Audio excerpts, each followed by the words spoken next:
பார்த்ததும் கும்பிட வைக்கும் கோயில் கோபுரம், அன்பு பாசத்தில் கும்பிட வைக்கும் மனமும் கோபுரம்.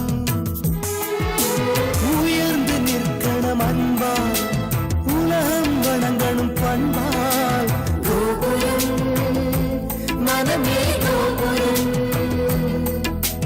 கோபுரம் குடும்பம் கோபுரம்.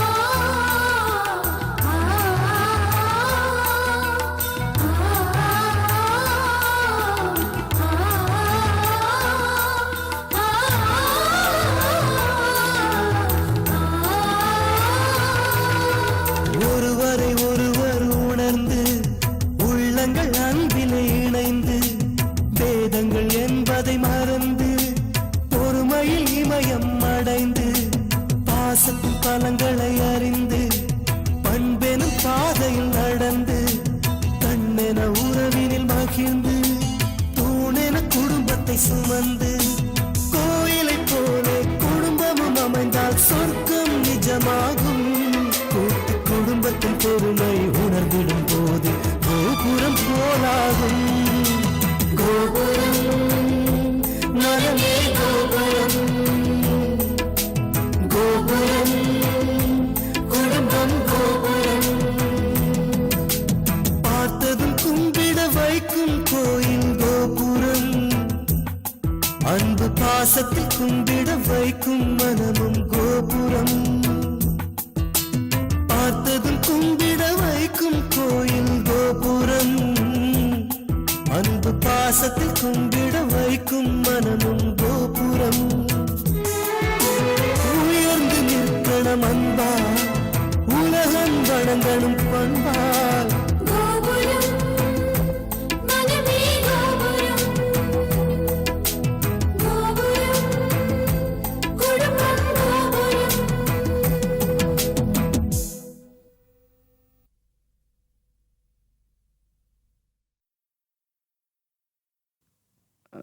நீங்க தான் இன்னும் மேட்ரு சொல்லல.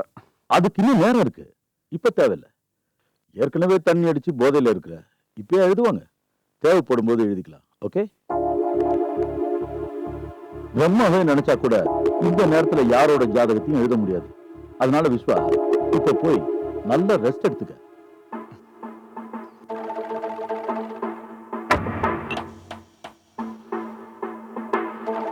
Thank you sir. Super party. Thanks. Nice, very nice party. பாத்து பாத்து பாத்து பாத்து. ஒன் திங் சார், ஜென்டில்மேன், பெரிய மனுஷன், பெரிய மனுஷன். ஆமா. Okay Viswa, good night. Take care Viswa. Viswa, good luck. Okay அண்ணா, நீங்க போங்கண்ணா, போய் ரெஸ்ட் எடுங்கோ, நான் இதெல்லாம் எடுத்து வச்சிடுறேன். கொஞ்சம் பொரியா.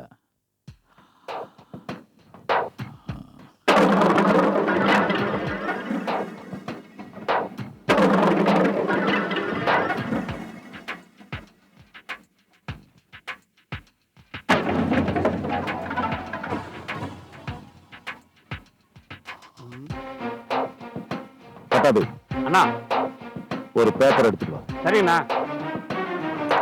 அவனோட கர்ச்சிப்பை உன் கைப்படாம ஜாக்கிரதையா அந்த பேப்பர்ல மடிச்சு வை.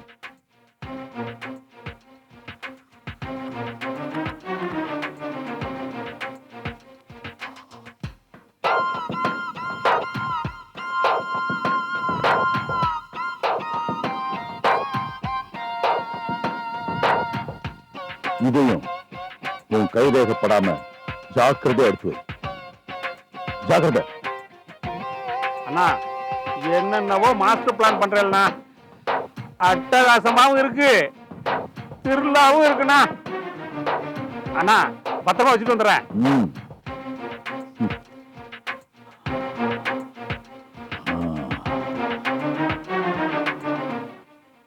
ஆபீஸ்ல வந்து பாருங்க. சரிங்க. டைரி எடுத்துட்டு வா. எடுத்துட்டு வரேங்க. வணக்கம். வணக்கம். வாங்க வாங்க வாங்க உட்காருங்க. சொன்னபடி டைமுக்கு வந்துட்டீங்க. நீங்க எங்க கடைக்கு எத்தனை வருஷத்துக்கு கஸ்டமரா இருக்கீங்க? நீங்க கூப்பிட்டு வரலன்னா அப்புறம் எப்படி? முதல்ல ஏதாவது சாப்பிடுங்க, அப்புறம் பேசுவோம். ஈஸ்வரி, என்னங்க? சாருக்கு சக்கரை கம்மியா ஒரு காஃபி கொண்டு வா. இல்ல பரவாயில்ல, நான் இப்பதான் சாப்பிட்டு வந்தேன். அது எப்படிங்க? நான் சக்கரை கம்மியா தான் சாப்பிடுவேன்னு தெரிஞ்சு வச்சிருக்கீங்க. எங்க வீட்டு விசேஷம் ஒவ்வொன்றுக்கும் பார்த்து பார்த்து எவ்வளவு நேர்த்தியா நகையெல்லாம் செஞ்சு தந்திருக்கீங்க. உங்க ஆரோக்கியத்தை நாங்க பாத்துக்க வேண்டாமா? ரொம்ப தேங்க்ஸுங்க. அப்புறம் புது டிசைன்லாம் நிறைய வந்திருக்கு. என்னென்ன டிசைன் வந்திருக்குன்னு நான் உங்களுக்கு காட்டுறேன். எது உங்களுக்கு பிடிக்குதுன்னு பாருங்க. உங்களுக்கு என்னைக்கு வேணும்னு சொல்றீங்களோ அன்னைக்கு 2 நாளைக்கு முன்னாடியே கொண்டு வந்து கொடுத்துறேன். பாருங்க, நீங்களும் பார்த்து செலக்ட் பண்ணுங்கம்மா.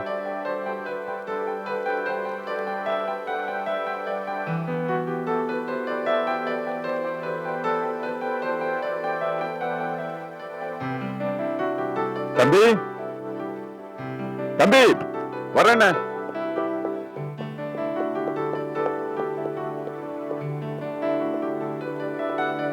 வாங்க சார், எப்படி இருக்கீங்க? நான் நல்லா இருக்கேன். நீங்க எப்படி இருக்கீங்க? நல்லா இருக்கேன் சார். உட்காருங்க.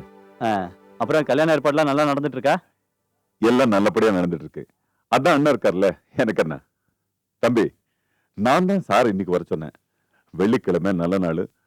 புது புது டிசைனோட கேட்லாக் எல்லாம் கொண்டு வந்திருக்காரு. அண்ணி பார்த்துட்டு இருக்காங்க. வந்தனாவையும் வந்தாவும் கூப்பிட்டு நீங்க எல்லாரும் பார்த்து செலக்ட் பண்ணீங்கன்னா சார் அவரோட வேலையை ஆரம்பிச்சிடுவாரு.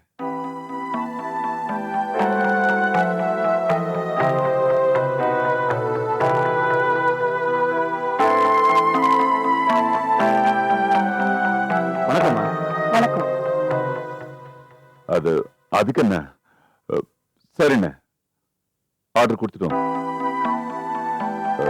வந்து ஒரு நிமிஷம் அண்ணே, இதோ வந்துடுறேன்.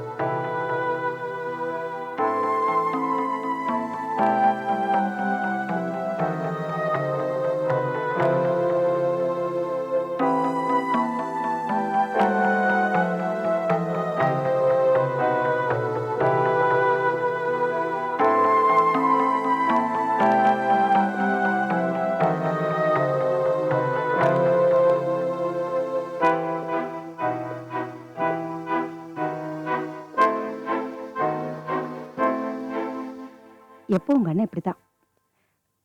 நம்மள அவரு தர்ம சங்கடத்துல மாட்டி விடுறதே வேலையா போயிடுச்சு.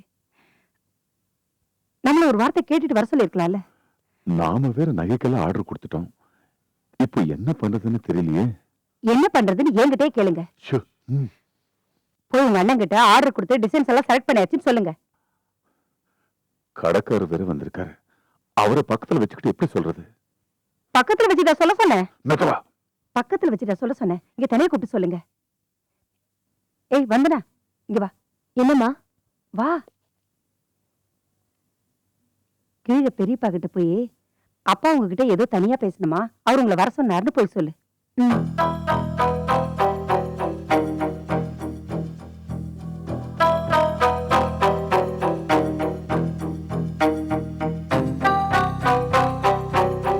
பெரியப்பா, அப்பா உங்களை வர சொன்னாரு. என்னம்மா?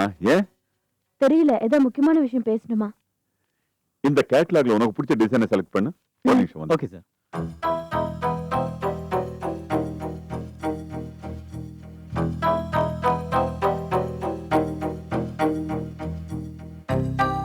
இதுல என்ன இருக்குது?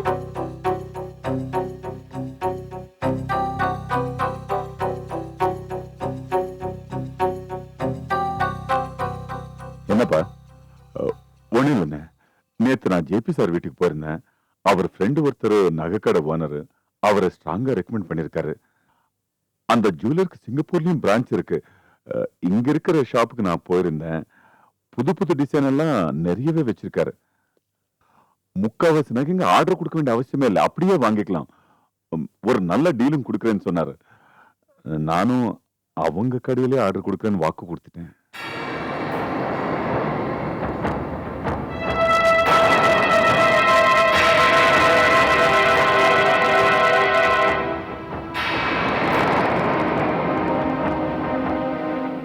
என்ன இப்போ லாயர் சார் சொன்ன கடையிலேயே நீங்க நகை ஆர்டர் கொடுத்துட்டீங்க,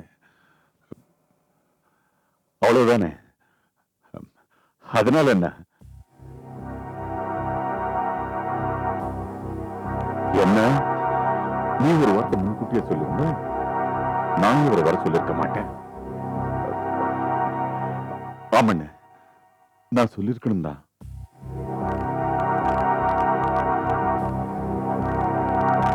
நம்ம ஆரம்ப காலத்துல இருந்து இவங்க கடையில தான் நகை வாங்கிட்டு இருக்கோம். சின்ன திருகாணி கூட வேற கடையில வாங்கினதே இல்ல.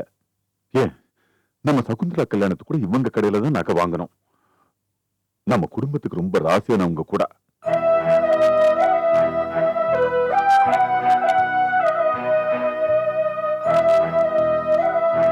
அவர்கிட்ட என்ன சொல்லி சமாளிக்கிறதுன்னு எனக்கு தெரியல. சரி, நான் தான் வர சொன்னேன். ஏதாவது சொல்லி அனுப்பிச்சிடுறேன்.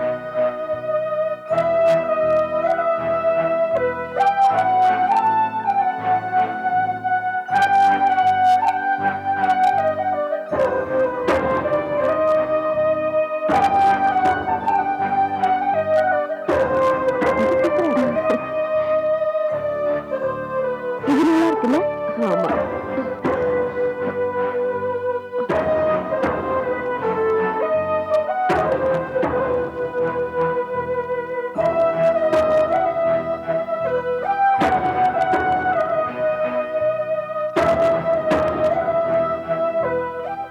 என்ன சார், என்ன பிரச்சனை? எதுவா இருந்தாலும் ஓப்பனா சொல்லுங்க சார். உங்களுக்கு கொஞ்சம் சிரமம் கொடுத்துட்டேன், தப்பா நினைக்க வேண்டாம். என்ன சார் இப்படி சொல்றீங்க? மாப்பிள்ளை வீட்டுல இருந்து பிரஷர் போல் இருக்கு. அவங்களுக்கு தெரிஞ்ச கடையிலேயே ஆர்டர் பண்ணணும்னு ஆசைப்படுறாங்க. மாப்பிள்ளை வீட்டுக்காரங்க சம்பந்தி சொன்னா தட்ட முடியாது இல்லையா? அதனால தம்பி அவங்க சொன்ன இடத்துலயே ஆர்டர் கொடுத்துட்டாரு. இதெல்லாம் என் கவனத்துக்கு வராம போயிடுச்சு. அதனாலதான் உங்களுக்கு சிரமம் கொடுத்துட்டேன். அதனால என்ன சார், மாப்பிள்ளை வீட்டுக்காரங்க தோப்புக்காரன் போட சொன்னாலும் போடணும், குட்டிக்காரன் போட சொன்னாலும் போடணும். உங்க இடத்துல நான் இருந்தாலும் அதைத்தான் சார் செஞ்சிருப்பேன். கல்யாணத்துல மரியாதைக்கு சில விஷயங்கள் செய்யணுமே. சொந்தக்காரங்க முக்கியமானவங்களுக்கு நகை செய்யணும். அதெல்லாம் நம்ம கடையில எடுத்துக்கிறேன். பரவாயில்ல சார், அதுக்கு என்ன, நீங்க ஒன்றும் ஃபீல் பண்ணிக்காதீங்க. பொண்ணு மாப்பிள்ளைக்கு என்னுடைய ஆசீர்வாதம் சார். கல்யாணம் நல்லபடியா நடந்தா அதுவே போதும்.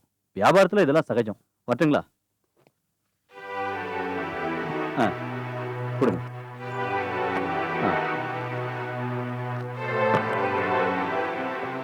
அப்போ நான் கிளம்புறேன் சார்.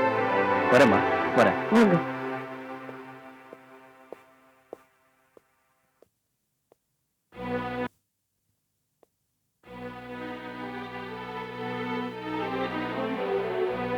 ஈஸ்வர், இது வரைக்கும் நான் போய் பேசினதில்லை. என்ன போய் பேச வச்சுட்டேன். என்ன கேட்காம தம்பி எதுவுமே செய்ய மாட்டான். ஆனா ஏன் இப்படி பண்ணும்? அவன் என்ன விட்டு விலகி போயிட்டு இருக்கான். லாயர் சார் சொன்னாருங்கிறதுக்காக செஞ்சிருக்கான். ஆனா என்ன ஒரு வார்த்தை கேட்கணும் அவனுக்கு ஏன் தோணல? என்கிட்ட ஒரு வார்த்தை சொல்லிட்டு அவன் ஆர்டர் பண்ணிருந்தா எனக்கு இந்த தர்ம சங்கடமான நிலைமையும் வந்திருக்காது. நான் போய் பேச வேண்டிய அவசியமும் இருந்திருக்காது. அந்த நகைக்கடைக்காரர் என்னை பத்தி என்ன நினைப்பாரு? தம்பியை காப்பாத்துறதுக்காக சம்பந்தி வீட்டு மேல பழைய சுமத்தை நகைக்கடைக்காரர் அனுப்ப வேண்டியதா போச்சு. என்னங்க பண்றது? குடும்பத்துல மூத்தவரா பிறந்தாலே எல்லாமே தாங்கிக்கிட்டு தான் ஆகணும். உங்களுக்கு தெரியாதது ஒண்ணும் இல்ல. உங்க மனசு போட்டு இப்படி வர்த்திக்காதீங்க. நானும் அப்படிதான் நினைக்கிறேன். ஆனா முடியலையே. மனசுக்கு ரொம்ப கஷ்டமா இருக்கு ஈஸ்வரி.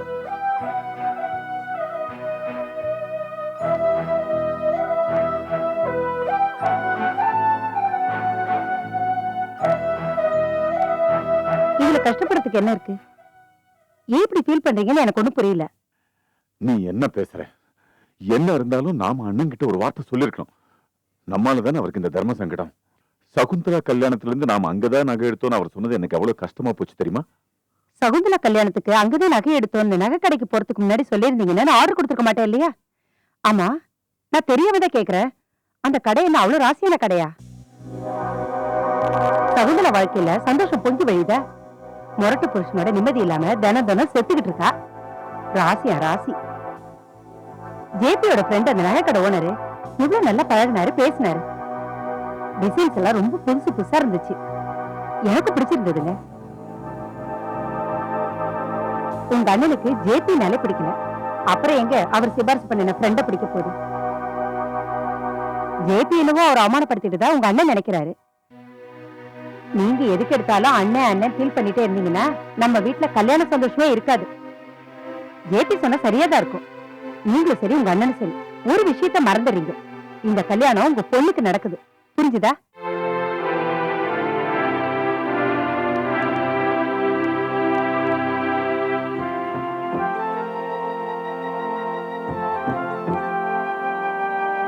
பத்மினி கொஞ்சம் ஹெல்ப் பண்ணுமா?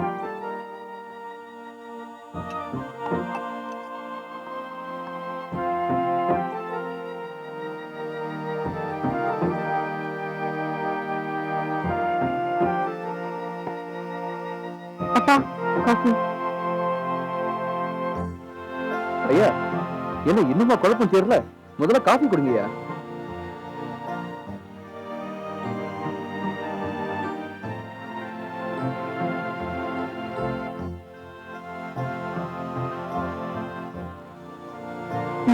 என்னங்க? வேணாமா, நான் கடையில குடிச்சிட்டேன். நீ சாப்பிடுமா?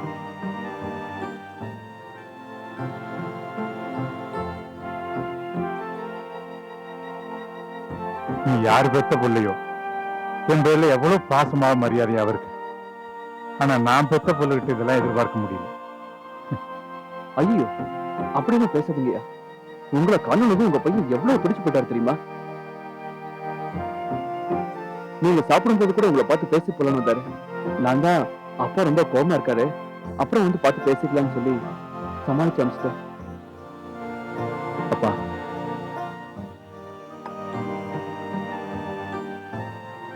அப்பா, நான் என்னப்பா தப்பு பண்ணேன்? என்னையும் கோச்சுக்கிறீங்க? சொல்லாம கொள்ளாம தங்கச்சிங்களையும் கூப்பிட்டுக்கிட்டு ஏன்பா இப்படி? நான் பதறி போயிட்டேன். பத்மினி, நமக்காக இனி யாரும் பதறவும் தேவையில்லை, கவலைப்படவும் தேவையில்லை. உதறி உதாசீனப்படுத்தினதுக்கு அப்புறம் இனிமே என்னமா பேச்சு வெட்டி கிடக்கு? ஏதோ ஒரு வேலை செஞ்சு கால் வயிறா அரை வயிறா கஞ்சி குடிச்சுக்கிட்டு கௌரவமா குடும்பத்தை நான் காப்பாத்தணும்னு சொல்லுமா அவங்கிட்ட. அப்பா, அவ செஞ்ச தப்புக்கு என்ன ஏன்பா தண்டிக்கிறீங்க? தயவு செஞ்சு அவளுக்காக நான் மன்னிப்பு கேட்கிறேன்ப்பா. மன்னிப்பா? அவ செய்யற எல்லா தப்புக்கும் மூல காரணமே நீதான்டா. முதல்ல அவ என்னை எதிர்த்து பேசினப்போ, என்ன அவமானப்படுத்தினப்போ அவளை கண்டிச்சு ஒரு வார்த்தை கூட சொல்லாம அப்ப பொட்டை மாதிரி நின்னுட்டு இப்ப என்னடா பேச்சு வெட்டி கிடக்குது என்கிட்ட வந்து பேச்சு? 9500 ரூபாடா என் பொண்ணு பத்மினி கிடைச்ச வேலைக்கு சம்பளம். பாதி கெடுத்துட்டாலடா. அந்த வேலையை இவனால திருப்பி வாங்கி கொடுக்க முடியுமா? பெருசா மன்னிப்பு கேட்க வந்துட்டான். மன்னிப்பு அந்த வேலையை திரும்ப வாங்கி கொடுத்துட்டு அப்புறம் வந்து என்கிட்ட மன்னிப்பு கேட்க சொல்லுமா அவனை? அவளை இஷ்டத்துக்கு வளர விட்டுட்டு அவ போக்கு சரியில்லைன்னு தெரிஞ்சு கூட அவளை கண்டிச்சு வைக்காம இந்த அளவுக்கு குடும்பத்தை கெடுத்து குட்டிச்சு அவர் பண்ணதே வேணாமா?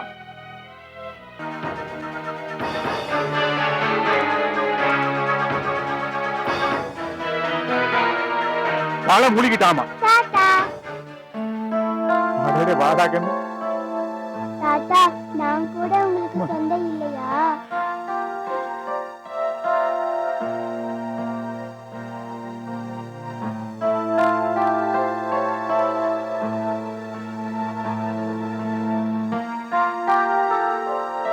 என்னமா பண்ணுவேன்? ராசாத்தி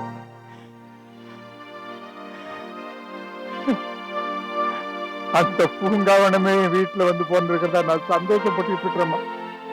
உன்ன சொல்லுனாடா கண்ணு, அந்த வீட்டுல எனக்கு இருந்த ஒரே சந்தோஷமா இருந்தது நீதாண்டா ராசாத்தி.